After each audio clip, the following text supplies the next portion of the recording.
শোনা, এদিকটা ভালো করে ফুল দিয়ে সাজা না। আরে ভালো করে, আরে এখানে আরেকটা রাখা। হ্যাঁ আরে মা, ফুল সজ্জা তো শালা বাবুর, আমরা এত খাচ্ছি কেন?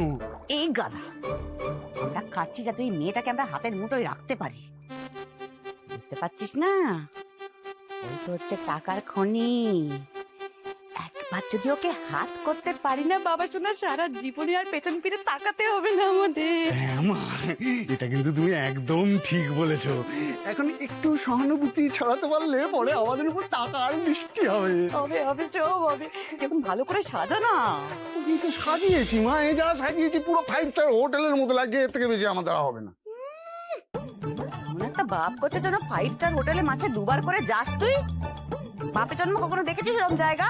দেখেছি তো, নিজের চোখে সিনেমায় দেখেছি, সেটা মনে করে করে যতটা সাজাতে পারলাম, এর বেশি পাচ্ছি না।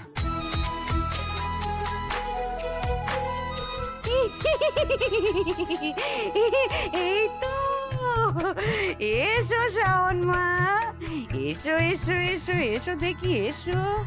এই দেখো তোমার ফুলসজ্জার খাটটা কেমন সাজানো হয়েছে। হ্যাঁ ভালো হয়েছে।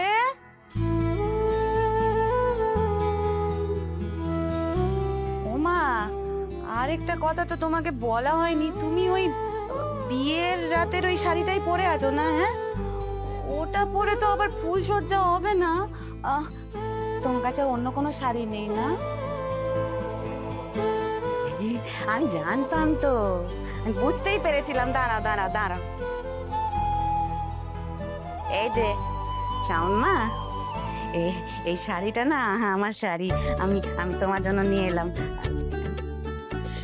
সুন্দর শাড়ি, তবে গরিব মানুষের শাড়ি তো, আমি জানি না তোমার পছন্দ হবে কি না। এটা নাও নাও, দেখো তুমি মানে